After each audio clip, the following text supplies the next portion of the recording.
Hello, everyone. I'm Jim Garrison, and in the spirit of the trees and all of nature, in the spirit of Gaia, I want to welcome you to session number 427 of Humanity Rising.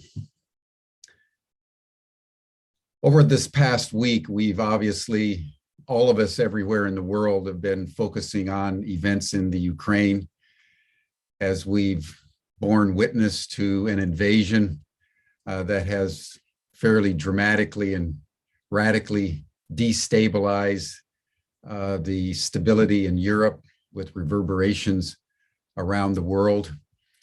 Humanity Rising, as we've unfolded since May of 2020, has tried to take note and provide comprehensive perspectives on major world events. We've noted for some time that we're in a world of multiple code reds.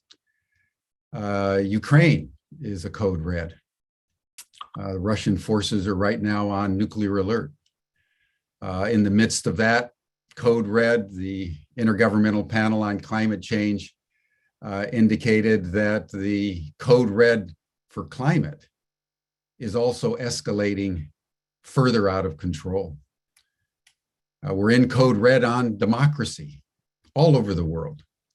In many ways, the invasion of Russia into the Ukraine is an assault on democracy, among many other things.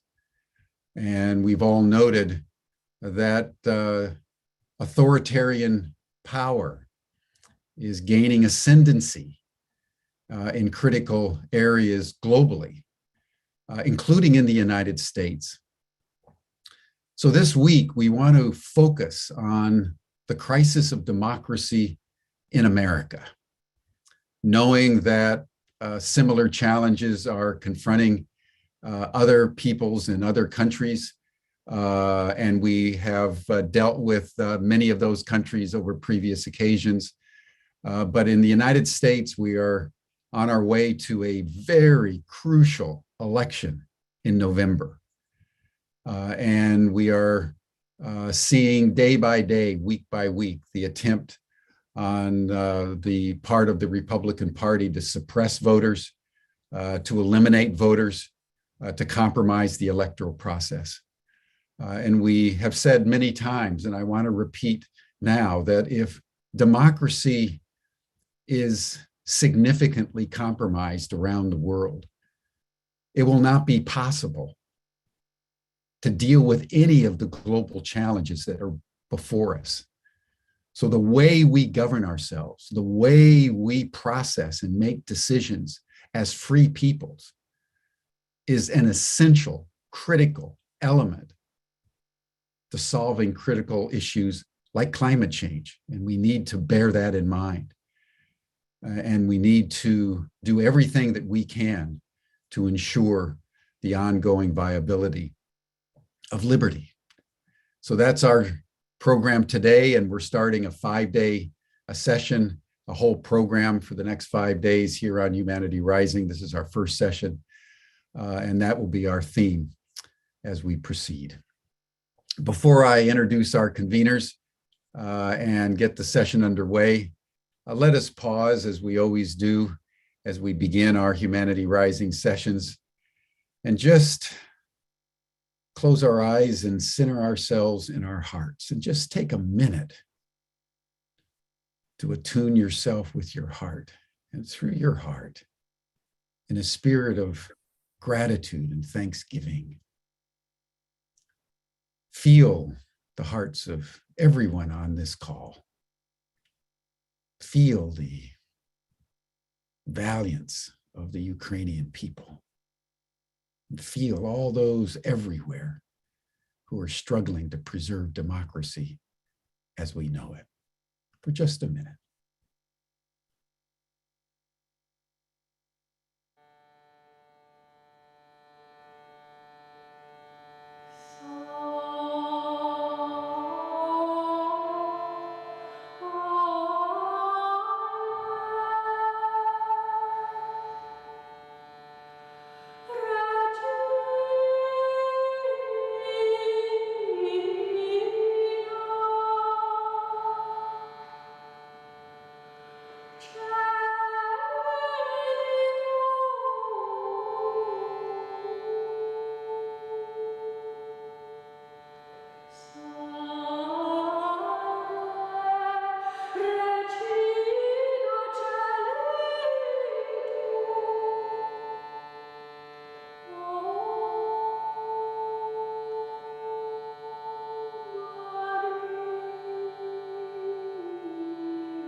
Thank you, everyone.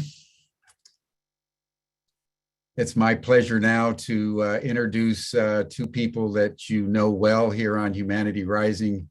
George Cappanelli, the founder and CEO of Age Nation, and Shelley Alcorn, the chief content alchemist for Ubiquity University, who have been working together to put this program together. You've heard Shelley many, many times giving us updates on democracy as it's been increasingly under challenge.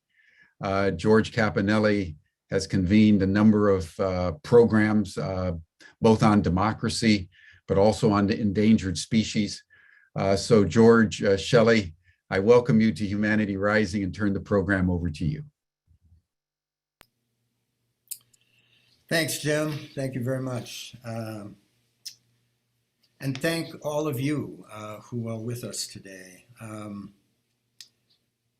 The democracy dialogues are really a call to action. They're a prayer. They're a kind of plea to all of us who still value representative democracy and its promise, and who appreciate the remarkable gifts and opportunities this system of government can offer us in a quest to live quality lives and create a more perfect union.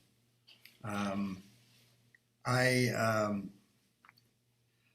know Shelley and I and all of the folks who are going to be on this call and all of the calls this week could be circumspect, as I believe too many of us who are citizens are being today. I could also deny the fact that we are in the amount of danger and facing the existential threat to democracy that we are facing. And lastly, as Jim just mentioned, I could deny that if we the people especially, don't get involved and do what we have to, we run the risk of humanity, the other species, and even our precious habitat being even more seriously compromised, if not dissolved. As you may be able to tell if you've been on any of the other programs I've done, I don't believe we have time to be either circumspect or polite or deny.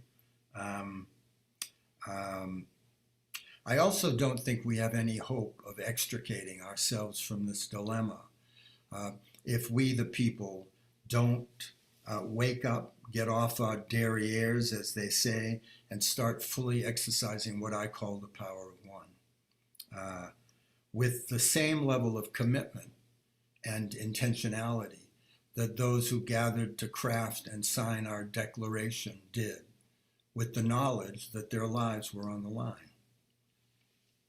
So here at the start, I want to ask you two questions that I hope will keep reverberating within you throughout this whole week. The first is, are you truly committed to saving democracy? And the second is, what are you prepared to do over the next 7 months to make that a reality?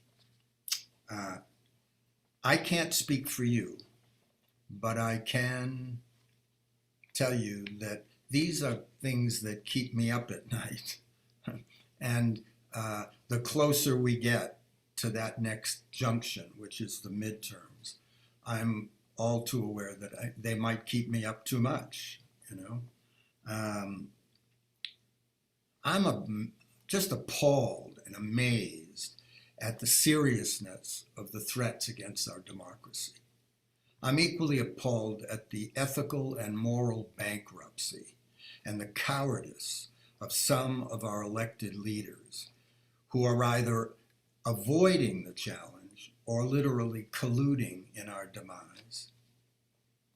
And again, as Jim said, it's astounding the atrocity that an autocrat like Putin is committing against the people of Ukraine, and indeed against our entire world. And I shudder to think what would be happening in the United States if a mini-me autocrat were at the helm today. You know? Makes me angry, makes me really sad. And that's one of the reasons I wanted to participate in launching these dialogues. But I also have to admit that since Jim and the Humanity team and Shelley and John Raymer and the Sign Network and John Steiner and Margot King began collaborating in this process, I've met some remarkable people, talented, gifted human beings who are working their tails off every day in the trenches in order to make it possible for you and I and everyone else who cares about democracy to have a chance at actually making a difference next November. So I hope you will listen to their stories, that you will gain insights of why they're doing this work, that you'll choose to contribute to supporting their work in ways that you can, and that you'll be inspired to do your own work, whatever that may be. And for me, each of us can do a certain kind of work that I think is part of what this power of one that I speak about is. And that is that we can exercise our right to protest and to peaceful assembly. We can cast our votes both at the ballot box and with our dollars. We can demand of our elected officials that they actually fulfill their oath to protect and defend the Constitution of the United States. And we individually can speak up, we can speak out, we can volunteer, we can donate, we can do all of the things that require no permission of anyone else to make a significant difference. So that's what I think we're here for. And I hope you are too. Shelley, do you have some things you want to add? Sorry to take up so much space there. No. Thank you very much. I don't disagree with anything that you've said. What I would add is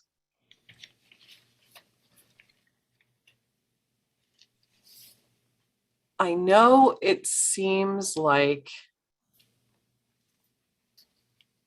things are very much out of control right now. I know a lot of you have been awake for a number of days and have woken up to the reality of the world that we currently live in. And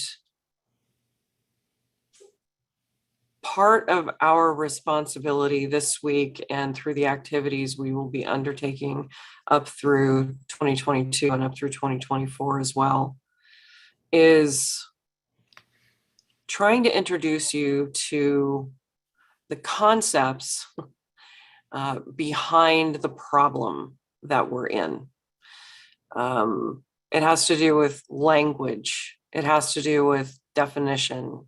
It has to do with a fundamental misunderstanding of what democracy is and how fragile that it is.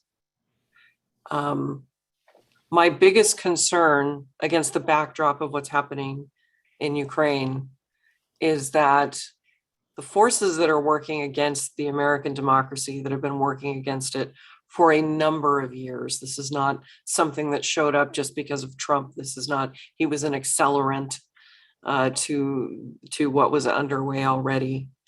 My concern is that as we are rightly focused on the military actions happening in Europe, the fact that nuclear weapons are on the table, again, in an explicit way, that we will remove our eyes from what's happening within the United States.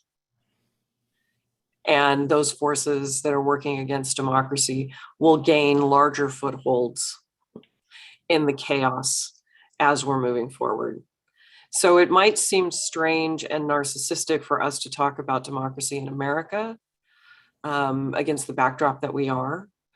However, all of this is interrelated, it's interconnected, and there are forces working against democracy in the world. And as we continue to become destabilized, we have climate right around the corner that will add to further destabilization. So our job is to fundamentally understand what's happening, how we're languaging about it, and what we can do about it, because things must be done. 2024 is too late. 2022 is where the hinge is. Everything we thought we survived in 2016 through 2020, et cetera, will be amplified this fall. And we need to start taking that in and figure out what we can do to have conversations with ourselves, conversations with our peers, and conversations with people who disagree with us around basic agreements as to what democracy actually is, what tyranny actually is, and how careful we need to be when we're using these terms. So I am very excited to hear from the panel today. I'm sorry I won't be with you tomorrow, but I'll be here for the rest of the week, attempting to add some commentary from my perspective. So thank you for allowing us to be here, and I'm excited to hear from our guests. Thanks, Shelley. I want to introduce John Steiner. John's an old friend and collaborator. He and his wife, Margot, who's not with us today, have really made the schedule of this week possible. That's what John and Margot do. They describe themselves as networkers, mesh weavers, conveners, field builders. I call them menches. They've worked hard to develop, catalyze, and serve the transpartisan, cross-partisan, bridging, pro-democracy movements, as well as devoting their time to issues around climate change. They're co-founders of the Bridge Alliance, work closely with Mark Gerzon and Mediators Foundation. John's the founding board member of Search for Common Ground, is part of the Leadership Council of Convergence, the Convergence Center for Policy Resolution. And John and Margot also do some great work in supporting films that change our culture. So, John, it's a pleasure to have you with us. And would you begin by introducing Billy, and let's get cooking, as they say. You betcha. Thank you, George, and thank you, Shelley. It really is an honor to be with you guys and kind of be on stage together. And Jim Garrison, also with you, we go back a long way to Mill Valley in the early 80s, and a lot between now and then, and just such a shout out to what you've been doing with Humanity Rising. I'm going to do some short intros because Billy and Eric and Jamila and Brendan, if he comes on, you guys can find more about you guys on MVP. But, and also just as you did, George, thanks, a shout out to Margot, my wife and working partner of 40 years. We helped put this together today, and we'll continue to do a lot together with you guys. So thanks. It is a real privilege to introduce you folks from the Movement Voter Project. Billy, what a joy to be with you. We go back a long way together. And I'll just say a few words. I'm not sure you knew when you were or even became a writer, an organizer, a social entrepreneur with a talent to move large sums of money where they would do really good. But I have a feeling you recognized and honed those strengths, gifts, and talents from an early age, and maybe even before you knew you were doing it. So there you go. And you keep doing it. So we look forward to learning more. Your passion for preserving our democracy and for supporting grassroots organizing groups around the country is truly legendary. You're a humble guy, so we'll let that pass. And the work of MVP, which is really the culmination of your decades of work, and we're going to hear more about you and how it came to be, is already making a profound difference in our country. welcome. Thank you. I'm so happy to be here. Humanity's rising. I can feel it. Billy is a comedian and an actor in another level. We need all those skills, No, Billy. No, seriously, like democracy, it has to be fun. Like everyone's so depressed right now. Like I just turned off Twitter. Like I'm like deleting the Twitter app from my phone because Ukraine is so depressed. It's like we got to come here.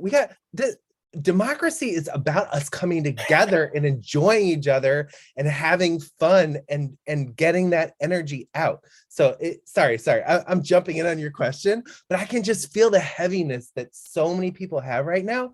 And the headline is, we can do this. We can do this. We can turn this around. And it starts with each of us being like, oh, I'll get together with a person, 2 people, 3 people, and let's have a hopeful conversation about what we can do. And I actually I'll put this in the chat again. We have a very easy way for people to do that, to do a house party, to get people inspired. So thank you for sharing us immediately who and what you are. Okay. And I also want to introduce Eric and Jamila. So Eric, I suspect you were organizing before you co-founded United Students Against Sweatshops at the University of Wisconsin. You can let us know some about that if you want. And bless you for your 20 years of work with the SEIU, Service International Union in Florida, Service Employees Union, and being the executive director now, and your passion and commitment to Movement Voter Project. I look forward to hearing how that happened. And Jamila, welcome from the great state of Michigan. You have been a Michigan State advisor with MVP for a while. Again, we'll look forward to hearing about that.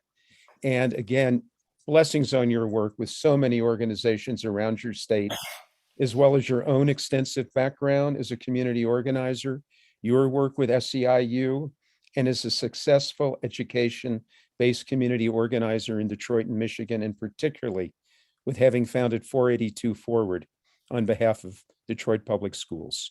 So welcome, everybody. George, I'm going to turn this back over to you to get us started. Great. And as they say, here we go. Thanks, John. Billy, let's start with you. Other than the natural enthusiasm, the comedy, the lightness of heart, where did all this begin? How did you begin to do what you're currently doing? Oh, wow. I'm so excited for you all to hear from Jamila and Eric, who are our state advisors in Michigan and Florida, who are geniuses who working with all these incredible organizations.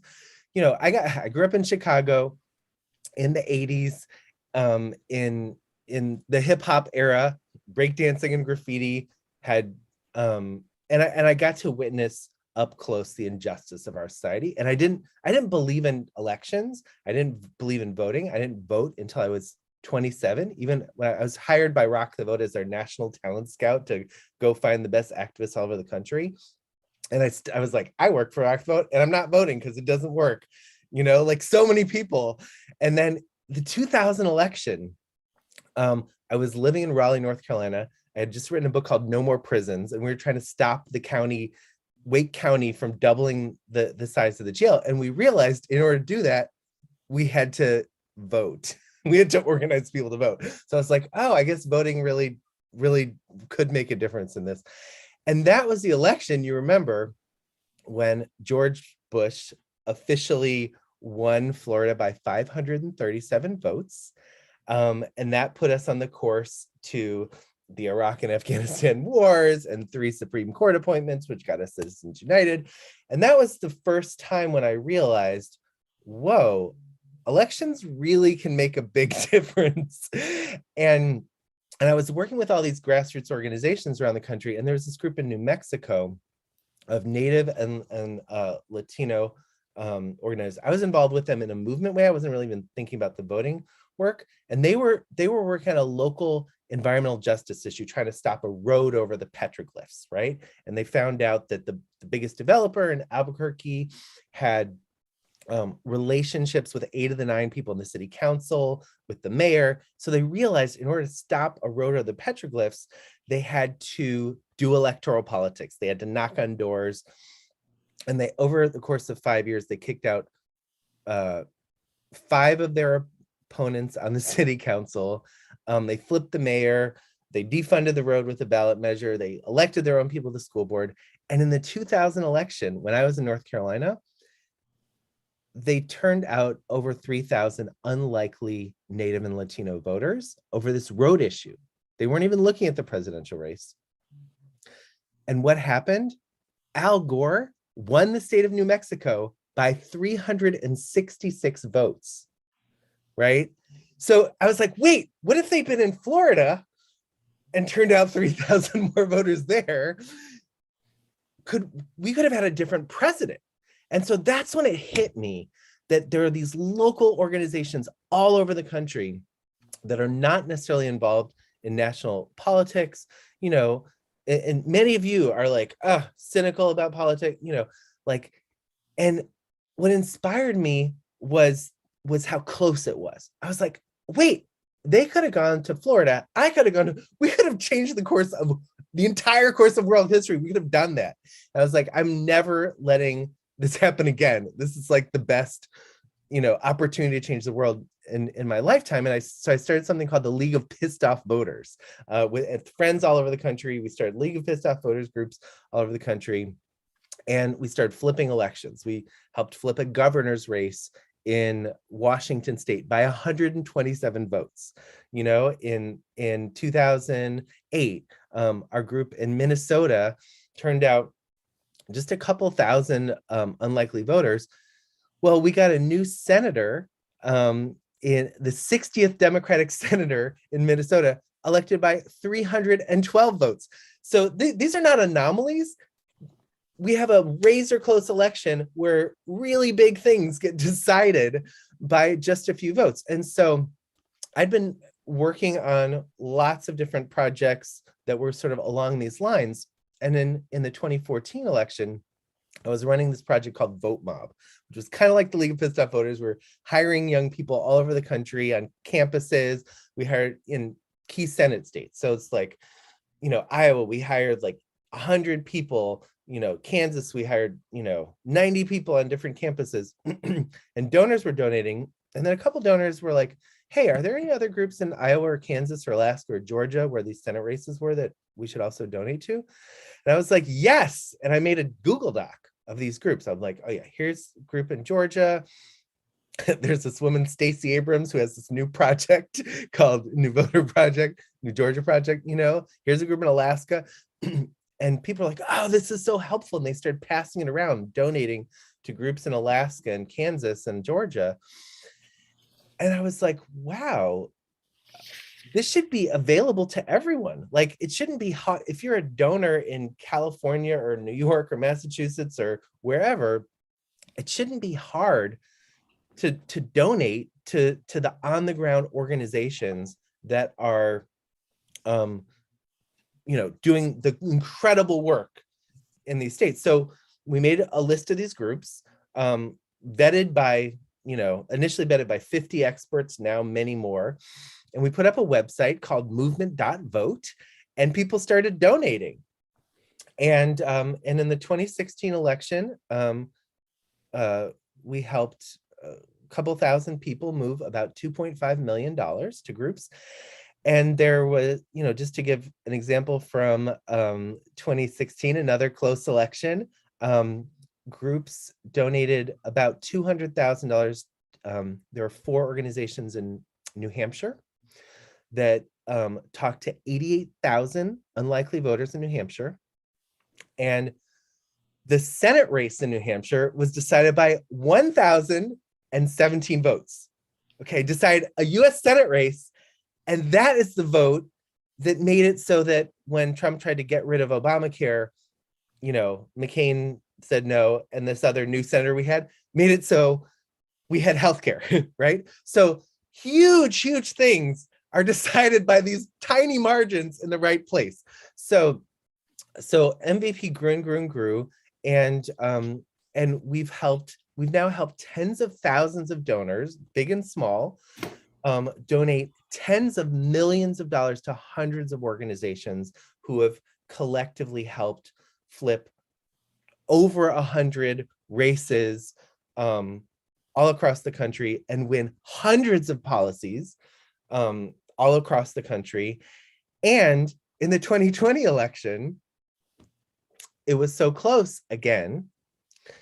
And our partners in Wisconsin, Georgia, Arizona, where the margins were determinative, our partners were responsible for more than the margin of victory. These are local grassroots organizations, mostly people have never heard of. And we're so proud of them. They saved us, you know, and we got to play a role in supporting them to do that. So we saved ourselves in 2020. And so many forces came together. It's not just Movement Voter Project. It's all, you know, all of everyone who you've ever heard of worked on. We all did it together. I'm sure so many of you put so much into it. And now here we are in 2022, right? And the conventional wisdom is, you know, Democrats aren't excited and, you know, mobilized, and the Republicans are mad as hell. And, you know, and so basically our core analysis here is that the enthusiasm gap is not a fixed thing, right? The enthusiasm gap is in our hands.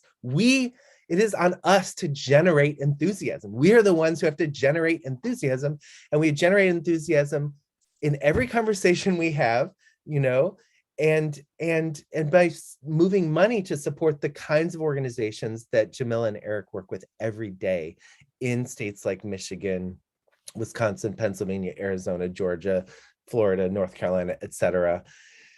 And we're gonna do this, you guys. Like we are gonna turn it around. Like nobody, you know, Georgia runoffs 2020, right?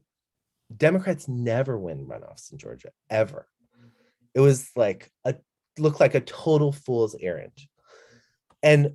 But we said, let's do this, you know? So all of us, you know, Movement Voter Project and all of our many partners chipped in, moved unprecedented money to organizations in Georgia, and we got some lucky breaks, and we won runoffs in Georgia, okay? What we have to do now in 2020, and correct, we have 7 months until the start of early vote, is to create the same level of money, support, enthusiasm, calls in all of these key battleground states, and it's gonna be hard. It's gonna be hard. And that's what we're called to do. We're called to do hard things. So I will stop there. Billy, And thank everyone you. sign up to do house parties. You need to. Billy, I want to just throw in one thing here before we go to George and then Jamila and Eric. What I'm getting, that what you noticed and what is so true here is how local organizers develop trust. So people who they are working with will do things because they know people. They will register. They are willing to be registered. They will vote.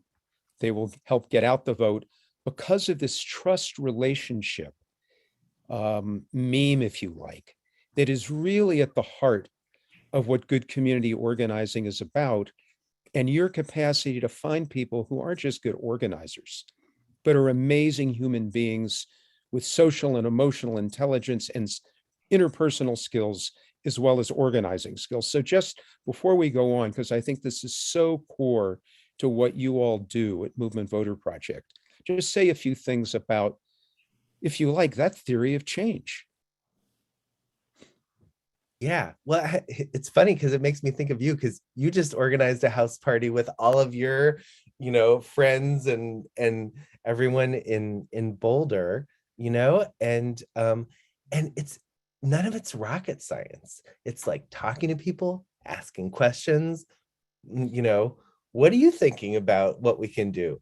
And actually asking, because so much of the conversation people have is like the I'm discouraged, stuff is messed up conversation, right? So in every one of those conversations, it's saying like, yeah, it's messed up. What are we going to do? I heard about this cool thing. I was on this webinar last week with this thing called Movement Voter Project, and I checked it out and it gave me hope. And I'm organizing a little thing. We're going to get together and watch a video and talk about it.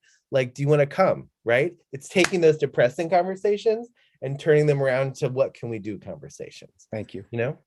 Okay. Willie, Billy, in a little bit, we're going to play that short video that's on your site that is just descriptive and encouraging and enlightening. But before we do, Eric, how'd you get to be where you are? I mean, how'd you get involved in all of this? How did the union kind of stuff lead you to the voter stuff? And talk to us a little, will you?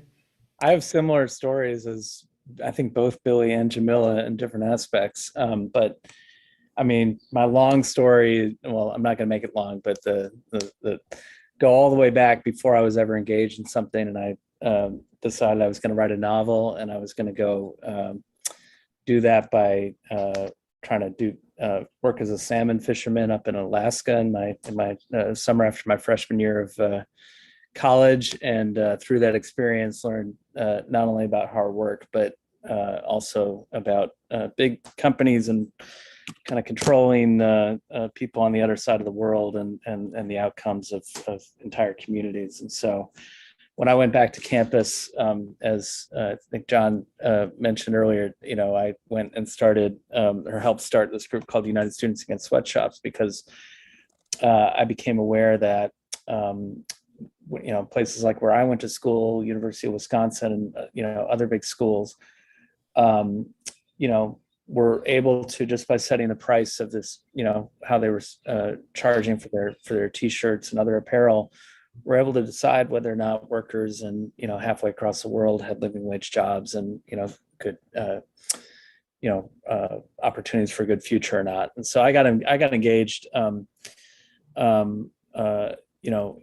that time too, and this was also the late 90s, when Billy was writing books and putting out books, and I, like Billy, thought that power that I had in the world was not through the voting booth. In fact, we kind of very keenly felt that we actually did a sit-in at my university president's office for a week, and got him to agree to write a code of conduct that would apply to every company that made University of Wisconsin close. And we felt more power to be able to impact change through doing things like that than showing up at the voting booth. But at the same time, that same year when I was a senior in Madison, Wisconsin, we elected a county commissioner to be a member of Congress for the first time in that part of Wisconsin. Her name was Tammy Baldwin. And she is now obviously U.S. Senator Tammy Baldwin, very successful, first lesbian senator in our country's history. Just to kind of be to see the kind of mobilization that happened that year, particularly of LGBTQ students on campus going and doing dorm storms and doing making sure that every single student got out to vote, provided the very slim margin of victory in that congressional election that helped launch Tammy Baldwin's congressional career. So it was those stories that I graduated in 99, and like Billy, the following presidential election was Bush v. Gore in 2000, and I wasn't living in Florida at the time, but in the years kind of after that, I had gotten into the labor movement by that point in time, was organizing janitors. I was up in the Northeast organizing janitors for living wage jobs, and really deciding where did I want to spend, where was I going to try to make the biggest impact. If I had spent my life trying to be somewhere, where could I make the biggest impact? And I saw that the election in 2000 came down to being stolen by a few hundred votes in Florida. And so my theory was, if we could change Florida toward Florida's big enough where if Florida becomes, a reliably progressive state, then it would have an impact on the entire country. And also that I was a union organizer at that time, and I'd noticed that the labor movement had a history of facing a lot of challenges in the South. And so I decided that Florida was where I wanted to go to. And so I helped start the Justice for Janitors local, which for those of you in the Northeast may know of Local 32BJ of SCIU, that represents janitors and security guards and airport workers all up and down the East Coast. So I came down here in the early 2000s to start organizing janitors, but really with a vision that, really needed to add up to, trying to change the state. And, that has been a much bigger challenge, as everyone who has watched our elections over the last few years is aware. Obama did win Florida in both 2008 and 2012, and it kind of helped make it an earlier night, right? When Florida is called early in the night, it, I think, allows the rest of us to breathe easier in the country about the prospects for the Democratic candidate for president. But obviously, the last two times around with Donald Trump have not gone the way we wanted, and we've also been on the short end of the stick on some very, coin flip elections here in the governor's race over the last few cycles. I think anyone who's watching, as I am, our governor right now, Governor Ron DeSantis, who is very, very likely, all signs here are saying very, very likely to be a candidate for president in 2024, even if Donald Trump runs. We could see a Trump versus DeSantis primary, and I don't know who I would be rooting for in that primary, to be honest. I think DeSantis has all of Trump's bad qualities, but he sane in some respects than Donald Trump. He would be a very formidable candidate, I think, and a very dangerous candidate, very dangerous president if he was elected at the national level. And so, but he won by 0.7%, 0.7%, right? We had over 10 million people vote in 2018. He won by about 35,000 votes. Our US Senate race in 2018 came down to 10,000 votes, again, out of 10 million cast, like 0.1%. So we just are really used to these coin flip elections. So to everything that Billy's saying, things are really won and lost in the margin. The country's, the future of our country is decided that way. That's been very much our experience here. And, alongside that experience is, in Florida and the rest of the South, a long history about who is going to have a say in these coin flip elections. One of the most impactful thing that I've worked on in my time here over the last 20 years was a constitutional amendment that we helped get passed in 2018. Because 3 years after the Civil War, Florida wrote into its new constitution to be readmitted into the Union. It wrote a constitution that included permanent disenfranchisement for anyone who'd been convicted of a felony. It was passed in 1868 in our constitution, and it stayed on the books in the state for 150 years until 2018, led by the Florida Rights Restoration Coalition, someone you all may have heard of, very prominent leader here named Desmond Meade, who was, what we call a returning citizen himself, had been locked up, he's got a very meaningful story where he at some point was addicted to drugs, really thought about trying to go to the train tracks to, lay down on the train tracks when the next train was going to come to kill himself.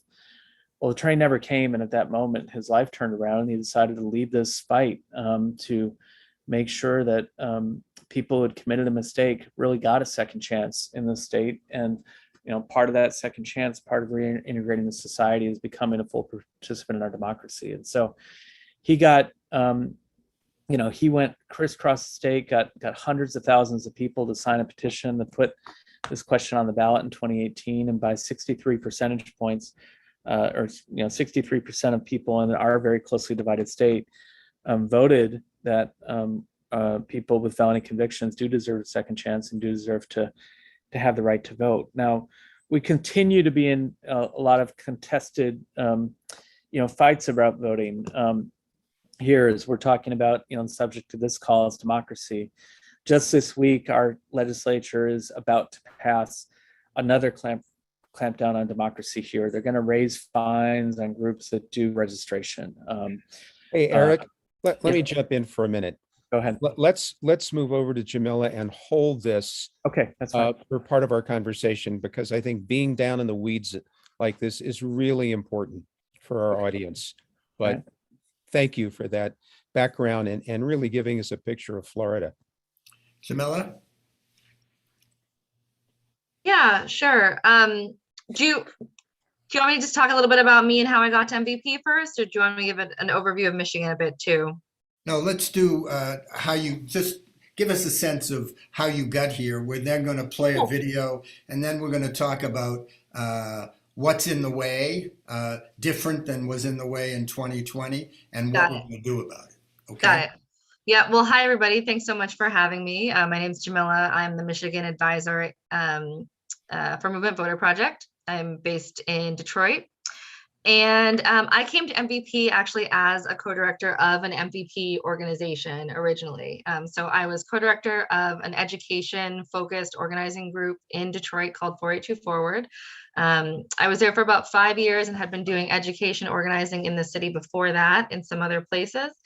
And, for us, we had been building up this organization with parents and young people, community members and educators for a number of years, trying to make policy and system changes that would improve public schools in the city. At the time, Detroit had been kind of marked as, was nationally known as the so-called worst public school system in the country. And we had lost hundreds of thousands of students. We had buildings that were being closed every year, and the state had placed us, along with a number of other school districts and cities, under something called emergency management, where we had lost our ability to elect our own school board.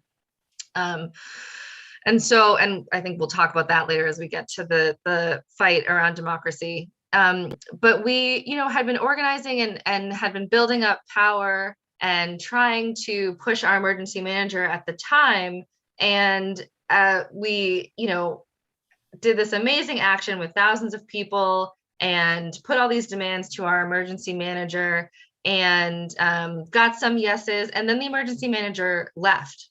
And none of those commitments ever came to fruition. And I think it caused me personally and a lot of us to really think about how we were building power. And how we were using our organization, the power of people strategically. And so we thought a lot more about elections. And then we got this opportunity from MVP to actually add some electoral work. And one thing about community organizations like ours is that they often actually aren't doing election-focused work. So even though we're organizing people and we're building all those relationships that we talked about earlier, we are not focusing them often on the elections piece of it.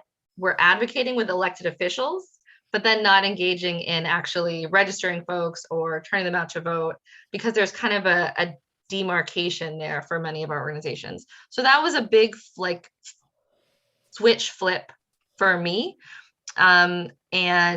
After being an MVP grantee for a year, I ended up coming on with MVP to support other organizations like 482 Forward to make that flip, I guess, that switch, that voterization that Billy talks about a lot. So we voterize groups like 482 Forward all around the state who have all this power they've been building, but haven't been targeting it often at elections. Thanks, Jamila. And I see we've got Brandon. Welcome. Glad you could join us today. Let me just say a little something about you before we go forward. George, I think you'll want to call on Brandon to go forward, even though you're listed as Billy on the screen here, but we'll get a sense of who you are. I think we have 3 Billys on this call. So Brandon Snyder, as I read from my notes here, you're a co-executive director of Detroit Action and a longtime believer in political and grassroots organizing. And really a deep bow to you for your commitment to democracy and racial justice, fueled in part by your own experience as a Detroiter and that of other Detroiters who have endured poverty in the criminal justice system and how you've really taken those experiences into really doing such great work. So welcome. George, you want to Yeah, Brandon, give just Brandon a our very question? a quick, we want to get to the video and then a conversation with all of us about how 2022 can be different and more difficult, and perhaps the title of your video will give us all a hint about Billy and your efforts. But how'd you get here? Thanks, folks, for inviting me. So and good to see you, Billy. Good to see you, Jamila, and and as we say in Detroit, what up, though? So I'm I'm a born and raised Detroiter. My grandparents moved here in the 1930s as a part of the Great Migration from the South to the North. For the promise of good jobs and good neighborhoods. And the quote unquote live the American dream, as it were. And for me, my both my parents worked in in union jobs here in the city of Detroit. My dad worked for the city actually of Detroit until December of last year, where he retired. My mom worked as a part of the Detroit News as a bill collector, in the call center.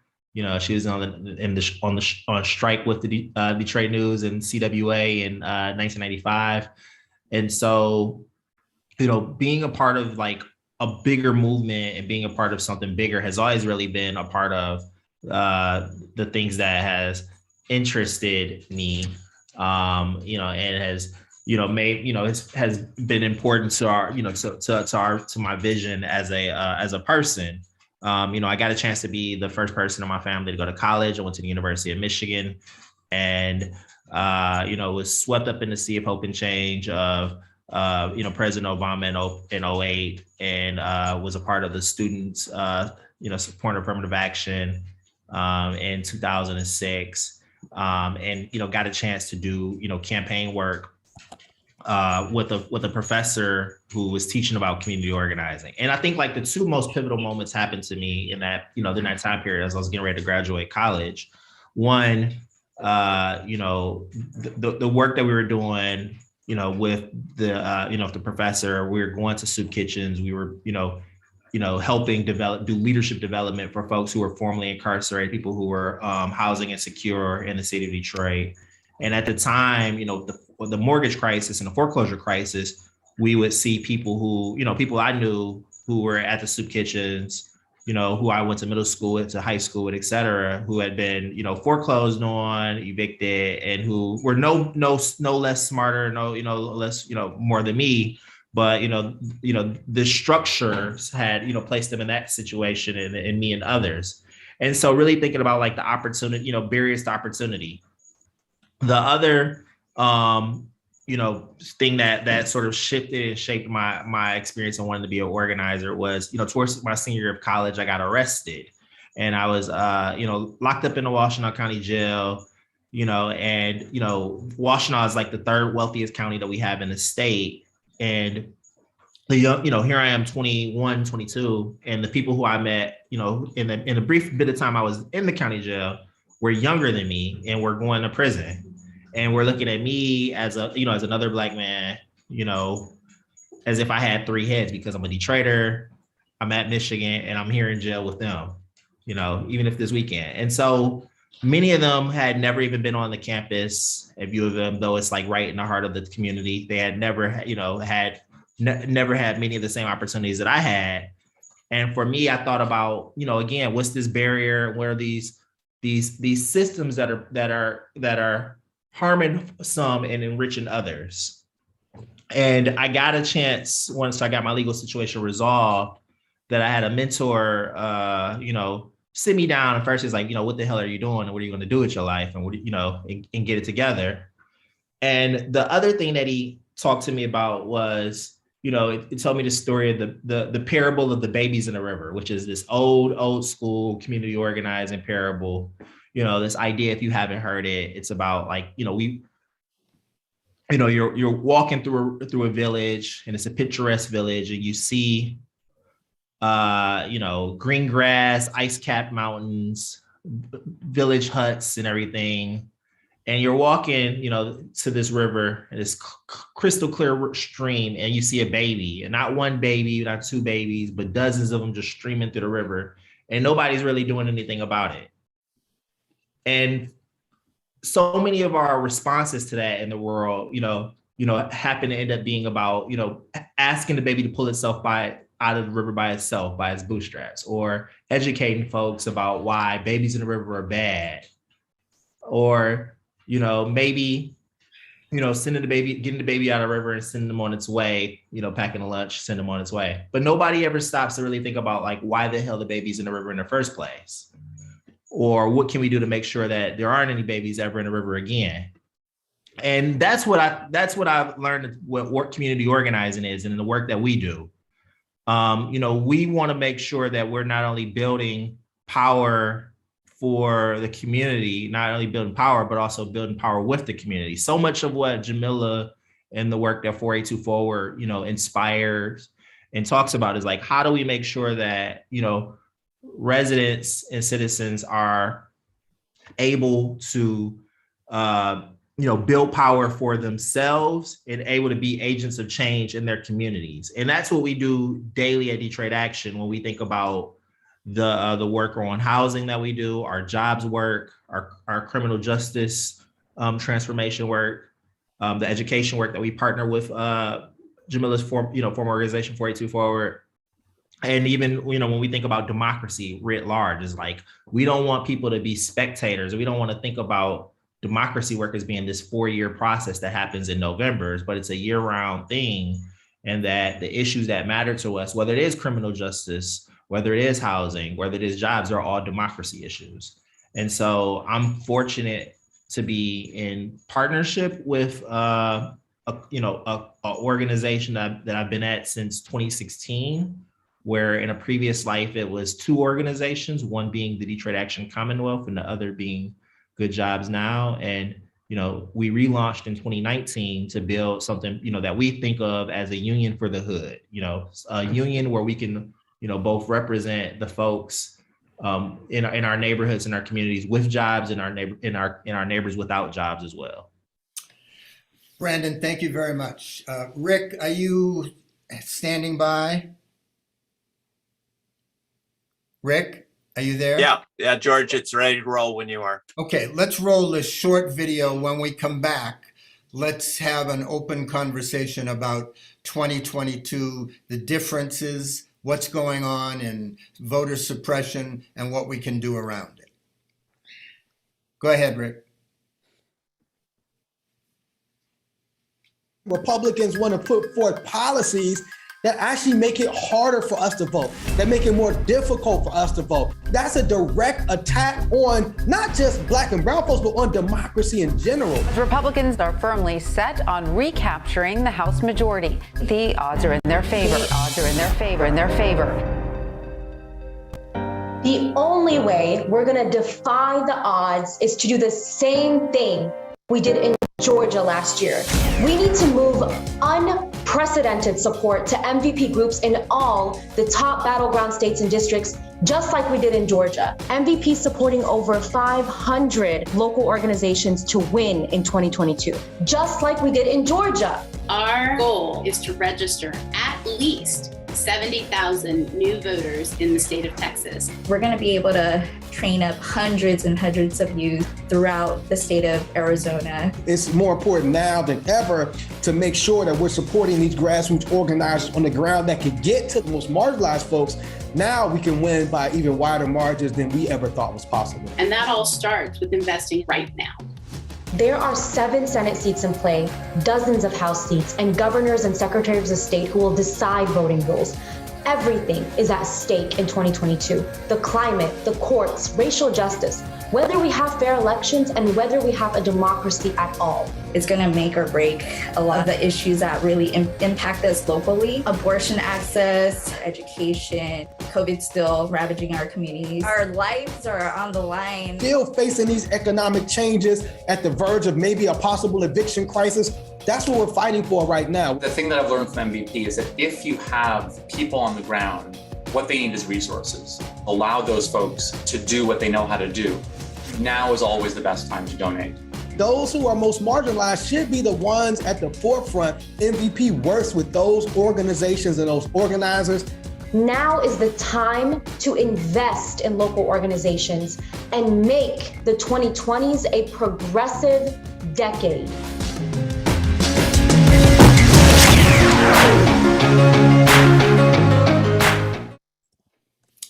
Terrific. Rick, can you bring everybody on screen at the same time?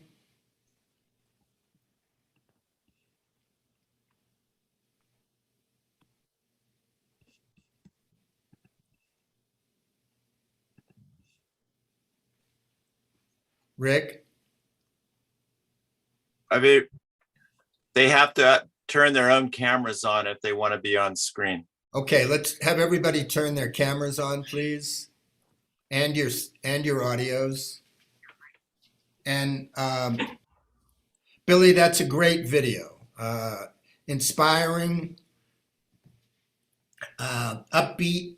Obviously, let's talk a little bit about some of the obstacles that we face now that we didn't face in 2020 with the gerrymandering, the, voter restrictions and whatnot. And I know at the heart, you believe what that video was saying, that we just have to do more of what was done in 20 and do it better. Let's talk about that. Lead it, would you? Oh, sorry. Can I just say something in framing? Because, where these conversations often go is like, and then they did this awful thing, and then they did this awful thing, and then this terrible thing that people can't vote, and this terrible, and there's a lot of that. There's a lot of that, okay? But the way that we all have to approach it is that none of the barriers they're putting up can actually stop us. If we bring the enthusiasm, the support, the organizing, we can overcome all those barriers. So you're going to hear about the barriers, but what we need everyone to do, and I'm looking for people in the chat to say, I'm going to have a house party with my people. This is, we're here to recruit you because we need every single one of you. I see how many people, 85 people in the chat, and that's not even counting all the people online out there. We need you all. We're inviting you to be part of it. Were you inspired by the video? Come be in that video. Come be part of it with us, okay? We are inviting you to be part of this beloved movement that we are building. And just like, Brandon and, Detroit Action, Michigan Action, is organizing his community. We all have communities. It is our job to organize our communities, our people, whether it's family members, friends. So just to be clear, this is not a passive thing. This is not doom scrolling on Twitter. This is an invitation to be part of this movement together and build relationships with each other and locally to take this forward. So just want to give that context before we start going into all the. No, that's good. Now, but let's tie that off. If people want to do a house party with you, where do they go? Is there a strategy that they get, a set of procedures they can follow? How do they do that? How do these 85 people on the site all put their hand up and say, I can do that? Yeah, you just, there's movement.vote/host. And that signs you up, and we basically give you everything you need to make it easy and fun and have people have a good experience. Even if you're like, I'm not the kind of person who, I don't have any friends, I'm not gonna, we make it really easy for you. And we have a goal to do hundreds of these, because once people get exposed to this, like the biggest thing people say, it's like the opposite of, people are like, oh, I hate all these like emails I'm getting with the fundraising deadlines. We're giving people the opposite experience to come and have hope together and connection. And so, yeah, we make it really easy. And I want to see people in the chat raising their hands and saying, I signed up, I'm going to do one. They're a lot of fun. Eric, Brandon, other thoughts that you have about how do you do more of what you need to do, more beyond what was done in 2020 to make a difference in this critical election? you know, I mean, what I'll say, one of the just amazing things about MVP is that it takes this thing that gives so many people who do organizing on the ground. One, is for some people the thing that they hate doing the most. They hate fundraising, right? They really got into this. Like my first job, I've talked to folks about United Students Against Sweatshops. Like I went into that fresh out of college. I had no idea I needed to fundraise. I just thought I was going around the country to get students to like organize campaigns. And then 3 months into having my job, our fiscal sponsor told me that our money had run out and I couldn't get a paycheck for the next 3 months basically until we could find enough money to pay me, right? So it's just like there's a lot of folks who like get into this because they want to go out in the community, they want to go out and make a difference, they want to go out and talk to people and organize people, and like that's their lifeblood and that's their best and highest value in the world. And it's not to go out and raise money. And so like MVP kind of take it in, not MVP as an institution, but all of you, everyone who is a volunteer through MVP, like taking on that role of like, let's get money in the hands of people who need it.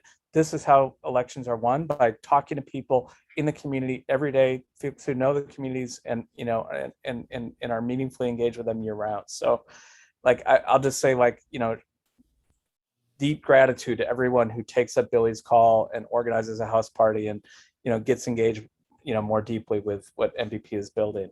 In terms of like what it's going to take to win, look, like I was saying, right at the end of when I was speaking before, like our opposition is trying to make it harder all the time, right? After we passed a big historic, voter expansion in 2018, our legislature came back and said, well, it's not, out of those 1.4 million people, about half of them still have fines or fees that they haven't paid off. So until they've paid off all their fines and fees, which, we outlawed poll taxes in this country a long time ago. This is a new version of the poll tax, right? And so they said that until all those fines and fees are paid off, those people are not going to be able to register to vote. So groups like Florida Rights Restoration Coalition are on the ground working with folks every day, helping them get connected with pro bono lawyers or folks who are, raising some money to help them pay off their fines, to help people be able to register to vote. But like, those are the obstacles we're facing. Like I was saying, there's a new law going through the legislature right now that is trying to increase fines on groups who are doing voter registration if, there's a problem with any of their registration forms, or they're actually trying to make it a felony now if, someone violates certain election laws. And they're creating, I think this is the first time in the country this has been done, a special police force just to investigate and prosecute election crimes. This is, why I say Governor DeSantis is, I think, the most dangerous person in the country. Is, he likes to call us a free state of Florida, but he's really, in many, many, many ways, kind of making us into the fascist state of Florida. So, what it like, groups here are like resolved to take the fight to him, right? And he's got a ton of money. He's got like $80 million in his pack right now. He's definitely ramping up for a national run. He's feeling very confident that he can win re-election and then go take on Donald Trump for the Republican presidential nomination. But folks here are not going to let him get through to that next stage, without really going through a real heck of a fight here in 2022. And, we're going to do that by, like I said, like he's trying to make it harder for, or he's trying to increase fines if anyone, on third-party voter registration organizations. What that means is on community organizations that are trying to get out and do voter registration. But our groups have committed to register 300,000 voters this year, regardless of that threat, because one of the problems here in 2020 was that because of the pandemic, all of us on the responsible side of the world who were trying to protect people's health, we took a lot of precautions in those first few months. Republicans never stopped. They never stopped registering voters. They never stopped going out knocking on doors. That's one of the reasons that Trump won by a wider margin in Florida in 2020 than he won in 2016. And so people are very serious about getting back into the field, very serious about, despite the threats, going out and registering voters and knocking on doors. We have, underneath the surface here, like people may only hear about Donald Trump or Ron DeSantis, but we got all these amazing candidates down here down ballot. I'm going to name a couple of them that you might hear about this year. Aramis Ayala is someone who became the first Black woman to be elected as a state attorney. That's what a lot of states call district attorneys. Here we call them state attorneys here in Florida. She won, she primaried a Democrat. A very Law and Order was locking up all sorts of people in the Orlando area, Democrat, who really is a Republican, but called himself a Democrat to be able to win an election. She primaried him back in 2016 on a reform agenda. And now we hear about all sorts of reform prosecutors being elected and trying to reform the criminal justice system from inside all over across the country. She was one of the first and was the first Black state attorney elected in the history of Florida back in 2016. She just announced last week that she's going to take on our Trump-loving attorney general here. And she's going to run for attorney general statewide in 2020. Why is that like really impressive and important and historic? Well, one, she would obviously be also be the first Black, I think, statewide elected official in Florida's history. But also, you know, as it was pointed out to me, should Ron DeSantis run for win re-election in 2022 and be running for a presidential nomination in 2024, there's really one person in the world who could really make his life difficult during those 2 years, and that's an attorney general who is, you know, not his political allies. So, you know, that is a very exciting race. We have Eric, champions. Eric, Yeah. I don't want to interrupt you, but I'm watching time and I want to make sure that Brandon and Jamila, Jamila, are you still on? Yeah, I'm right here. Okay, so tell us, what are you doing in Michigan to make a difference in 2022? Well, I think I would say overall the MVP strategy in Michigan to make a difference in 2022 is a few things. So we're expanding our space.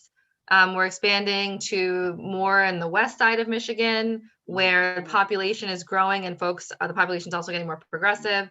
We're expanding into the northern suburbs of Detroit, into two very important counties, Oakland and Macomb County. So we have kind of a geographic expansion goal that we think will get us into some important races and will make a difference in the state.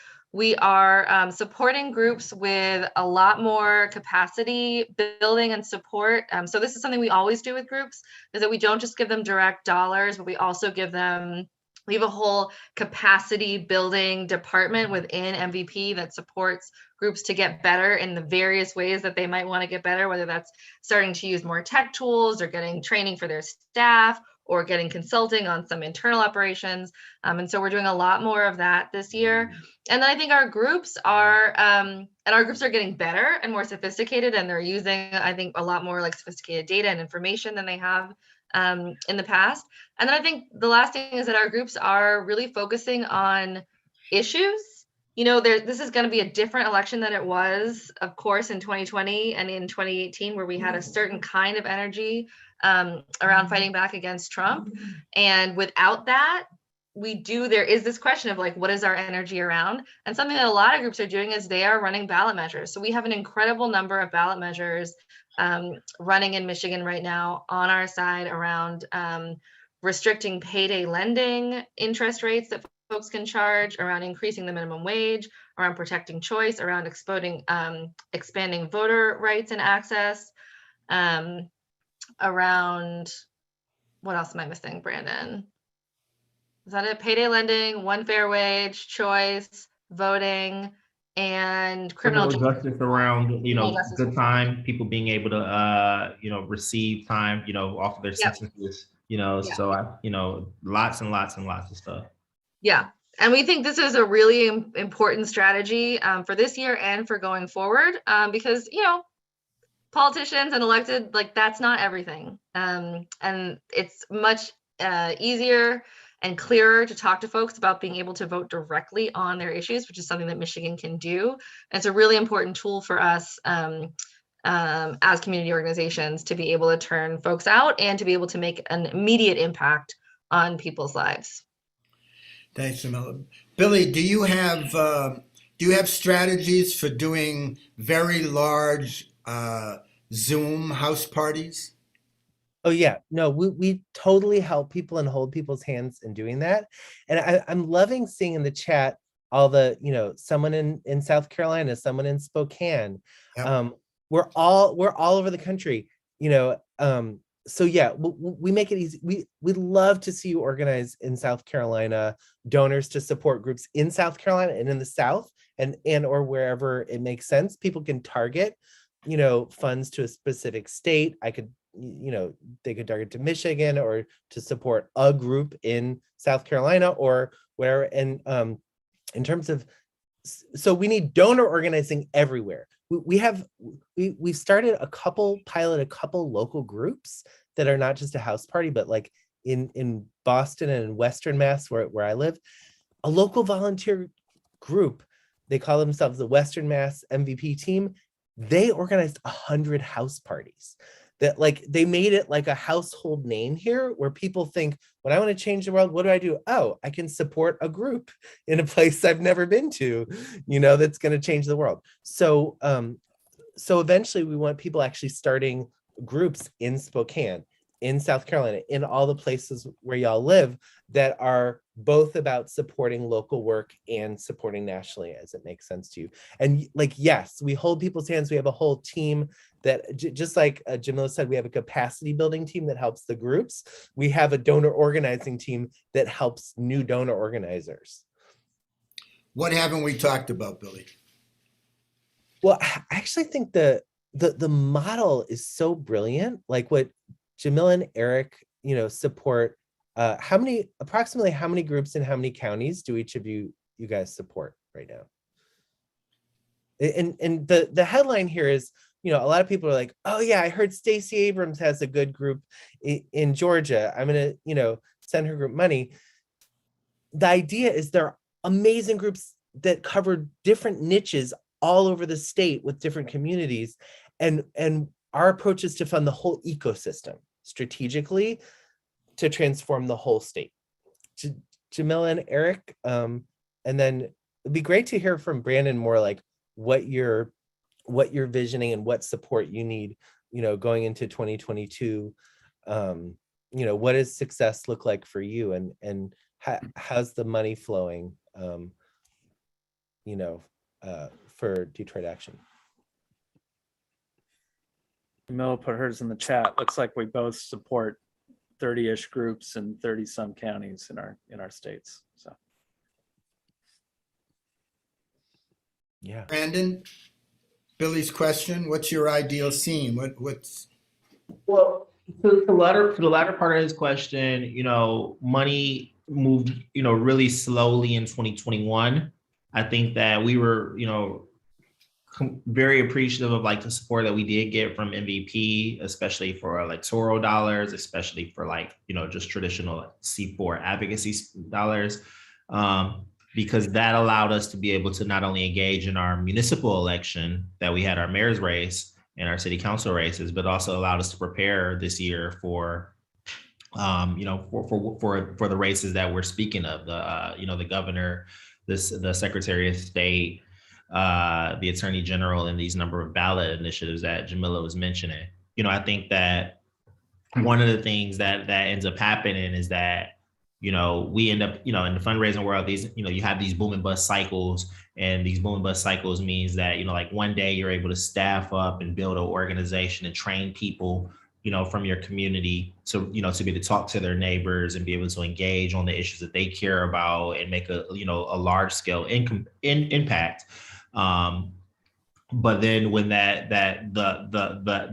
ebb happens, you know, is that, you know, that the money is not there, and then you have to, you know, let all these people go, and, you know, you're back to, and they're back, you know, back out in the world. And so, and it just continues to happen. So you build these sort of sandcastles that just like fade away and get washed away every cycle. And it doesn't actually build any capacity or any strength for organizations for the long term. And what MVP and the support of Jamila and, you know, and has done is allowed us to be able to operate 365 days a year to build power on the issues that we care about, and prepare, and not just think about elections as these 4-year markers, but actually engage, you know, in between cycles on issues, building leadership, being able to make sure that we have organizers, volunteers, et cetera, who can actually engage for the long haul. And I think that, our work, outside of the election cycles is about housing and about jobs and about, campaigns that are so state specific or so locally specific that they don't often appear on the charts of other funders because they aren't tied to these sort of national electoral outcomes. Like we're not, it may not be a Senate race, but those fights that we engage in year round, the mayor's race, the city council race, trying to get a housing policy passed through the states, through city council, allow us to have the muscles for when the the Senate race comes down, or when the presidential race happens. It allows us to have leaders who understand the importance and the stakes, and they have some skin in the game, in the politics, and are able to lead it. And so, I think that's my sort of like response is that, we want to be able to build power long term. And we want to be able to build independent political power. There is a Venn diagram in which the Democratic Party and our issues meet up. And the times where they're unable to help, or times where they're not, this not the focus, i.e. like the city council races or city council, or housing policy, is where our people have to step in and be able to lead. So Jamila and Brandon, let me add something to that. And Billy, you can clearly step in. So much of our focus has to be nationally, preserving our Congress, but we so know what's going on at states and the power, and Eric, you're talking about this, the power that states are taking on to suppress voters and do all sorts of stuff. Love to hear how you guys are looking at the state of Michigan and the state legislature in Michigan as an example of what we clearly also need to be doing, and I think we'll be talking about in future democracy dialogues. Yeah, I can add a little bit about the state legislature. So we in Michigan have a really exciting opportunity this year and over the next 10 years, because in 2018 we passed new redistricting laws through a ballot measure that created an independent redistricting commission that had new requirements. It's a nonpartisan and actually specifically like anti-partisan redistricting process that we went through. And so we have better districts for the first time. They still ended up a little bit partisan, some still at the end with a little bit of a tilt against us, but better than we've had in a long time. And so we have an opportunity over the next decade to take our legislature for the first time in many, many decades, which is really exciting. And it's so important for the long-term preservation of democracy, because what has happened over the past couple of decades in Michigan is that, the voter suppression work, like Eric mentioned, is not new. It's not, it has shown up in a different way this year because of the gains that we made in 2020 and in 2018. But, Michigan had an emergency manager law that led to the disenfranchisement of over half of the Black population just about, I suppose, 8 years ago now, maybe even less, 5 years ago. So most of our Black cities and school districts were under emergency management. We had no ability to vote for any of our local elected officials. And even when the entire state voted that down through a ballot measure, the legislature, the Republican legislature at the time, and Republican governor came right back around and reinstated it in a new version the next week. So, taking back our voice through the state legislature is incredibly important to then being able to maintain our democracy going forward. And I think we have an opportunity to do that. If not in 2022, then certainly this decade. Thank you, Jamila. I want to, in a minute, I want to invite Jim and Shelley back into the conversation as we get close to concluding. I just want to stress the fact that one of the abundant things that's clear is that there are so many different ways for those of you who are listening all around the country and in other countries in the world, that there's never an excuse for not being able to do something to impact the world that you live in. It's not hard to gather friends in a house party and create the kind of energy that Billy and everyone on the call is talking about. It's not hard to donate some level of money or time or energy. And it's certainly not difficult to be more conscious in where your dollars go, what companies you support, whether you're building the future or whether you're contributing out of indifference to individuals and organizations that are opposed to the well-being of our country. So let's keep at it. If you're not inspired by these faces and these voices, go put your head under the faucet, put cold water on it, shake it a few times, and ask yourself those questions that we talked about at the beginning. Am I committed to saving democracy? And what can I do that I'm now not doing to make a difference? Jim? George, let me just say one thing before Jim comes on, because it circles back. Again, thank you all. This has been terrific. And as a friend of mine said the other day, we're all Democrats with a small d. We're all Ukrainians. Yeah. Jim, Shelley? Shelley, why don't you say some concluding words, and then I'll come in. Here are my concluding words. Thank you all for being here. We appreciate the dialogue. Just from my personal perspective, we're having a conversation about partisanship as if the country that we knew is still here. We are going up against a hardened, white supremacist, armed group. The insurrection is not over. The insurrection is ongoing. There are two ways to destroy democracy. One is through armed conflict, and the second is through legal machinations to prevent the vote, to delegitimize the vote, and to have the vote. So I appreciate everything everybody is doing. I am paying close attention, as always, to language. I wish us all the best. Slava Ukraine. And we will continue from there. So thank you very much for being here today. We appreciate it. Thank you, Shelley and George, Eric, Jamila, Brandon, Billy. This has been just marvelous. This has been so rich. I know we're running out of time, but with everybody's indulgence, I would like to go over, because I have two burning questions that I just want to put out there just to see what your response. One, maybe to you first, Billy. To Shelley's point, we ain't in Kansas anymore when it comes to democracy in America.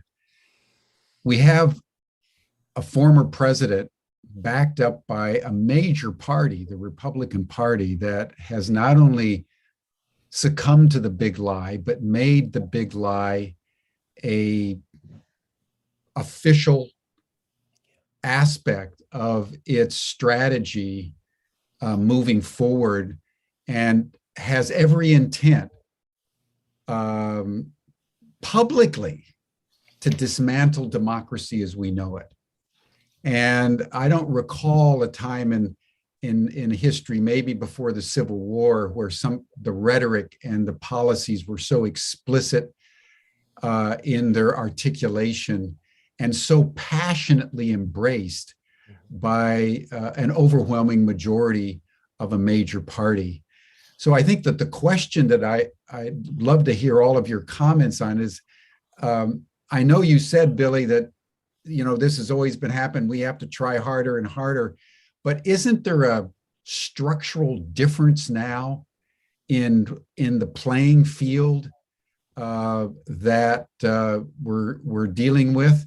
And then the second question, I think, was more to Brandon and Jamila about the Black community, the people of color, because as Shelley said, this is explicitly a white supremacist move. And Jamila, I know that this has been around for some time, but again, aren't we witnessing an objective change in the situation that is taking their strategy to newer levels? And I think the question to you is, what's been the impact of this in the Black community? Has the impact been more apathy? We can't deal with this anymore. Are they, fighting back, and people are coming out to support Stacey Abrams in Georgia, for example, running for governor with renewed fervor? So there's the impact of the structural changes and the impact on the communities of color, given what's now happening. I would just love some comments on this, because this is so rich a discussion. Yeah. Ooh, okay.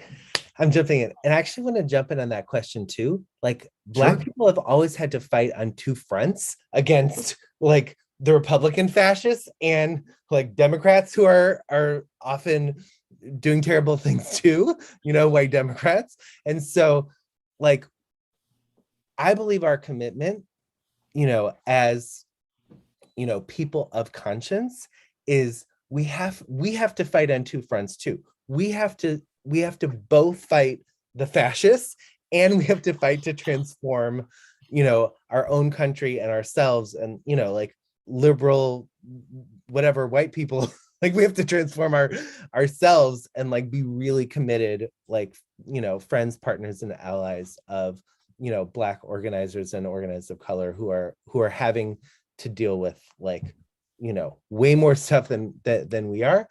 And I think, and I want to give an analogy to this situation in Ukraine about 2022 versus 2024, right? So when the Russians first came into Ukraine, that's the time when you have to take out all of their artillery. Once they circle the cities and start going into the cities, it's a whole different fight, right? So 2022 is like the early part when they're starting to come in, right? That's when we have to take out all their stuff, because otherwise in 2024, they're going to have the Secretary of State, they're going to have the governors, they're going to have our cities circled, right? And then we're going to be, so anything that you would wish for yourself to do in 2024, do it in 2022, do it, anything you'd wish for yourself to do in September or October of this year when you're like, oh my God, do that now. We need you to do it now, okay? We need everyone to do it now. And now I'm starting to sound like very like, whew. It's like we always have to remember our greatest weapon is love. Their weapon is fear. Our weapon is love, and that always has to be at the center of everything we do. And weapon is actually a bad word. Our way to change the world is love. And we can never lose sight of that, because that is who we are. That is, and everything we do has to reflect that in every interaction, in every strategy. So I just say that, and we'll pass it to Jamila.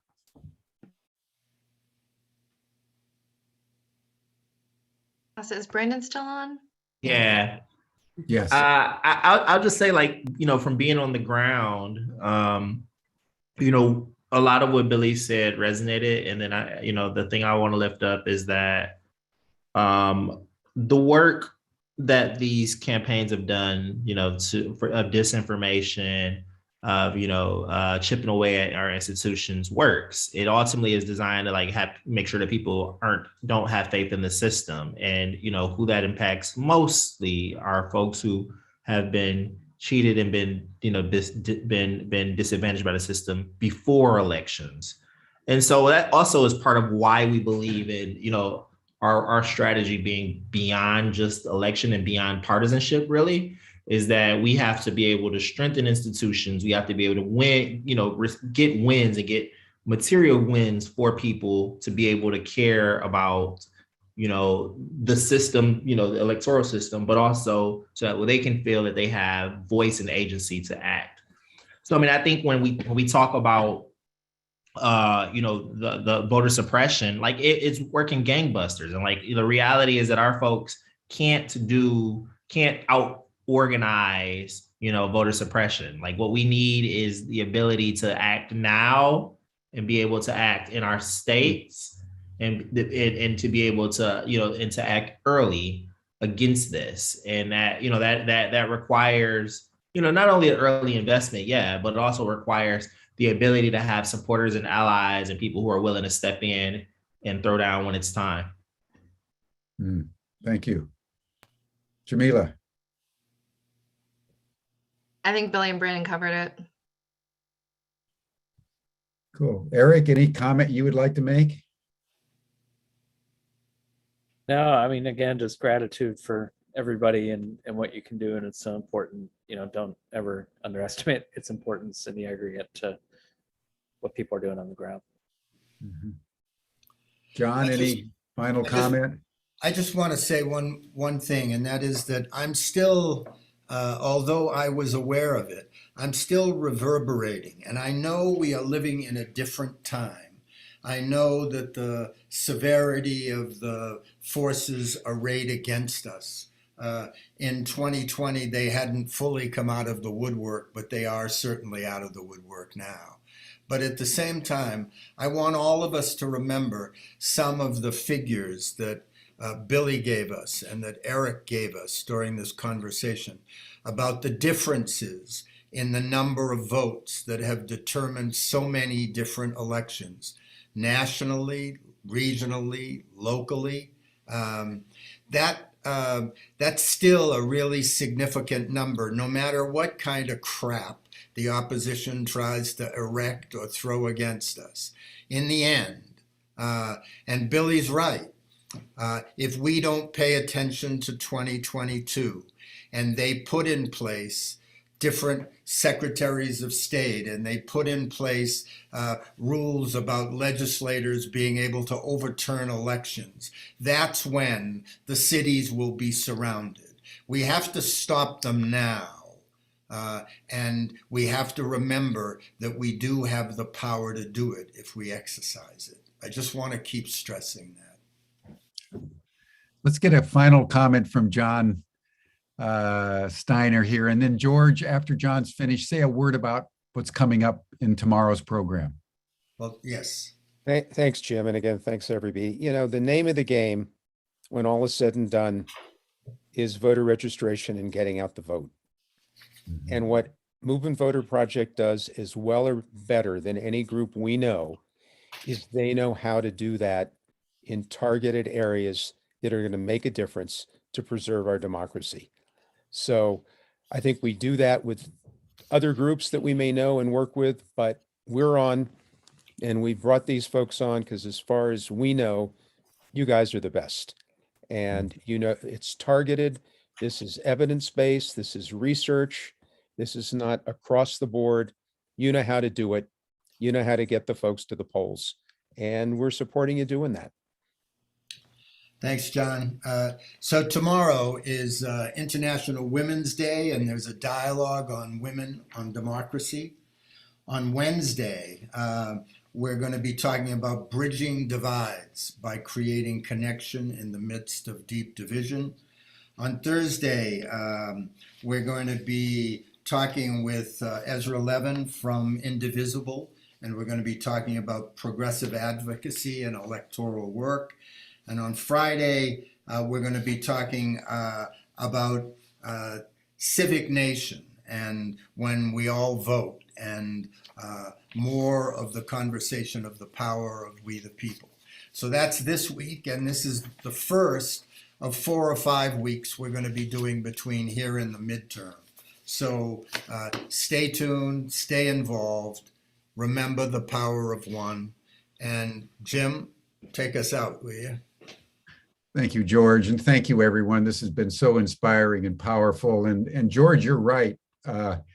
These votes come down to hundreds or a few thousand. So the difference that an organization like Movement Voter Project can make is absolutely crucial. And John Steiner's very incisive. What you guys are doing, Billy, and everyone, is without peer. You guys are really doing what needs to be done. And I encourage everyone to go on their website, to get involved, to contribute money. Resources are always urgently needed, particularly in the lead up to the election. So all of us need to answer George's question that we do care about democracy, and we are going to do something about it. And the Movement Voter Project is the best place to start if you just want to do something immediately. Jim, I'm sorry, just before you close, Rachel or any of you who have an opportunity to go into the live after chat, go in there and be sure that you get 85 or 90 house parties started. There's no reason not to. So someone, if you can, spend some time in that after chat. And let's make hay while the sun shines. Thanks, Jim. Indeed. And the link is in the chat box. Stan just put it up. Thank you, everyone. This has been a powerful start to our 5-day program.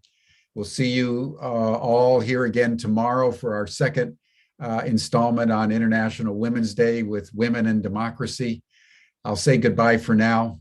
We'll see you tomorrow. Thank you all so much. Thanks, Jim.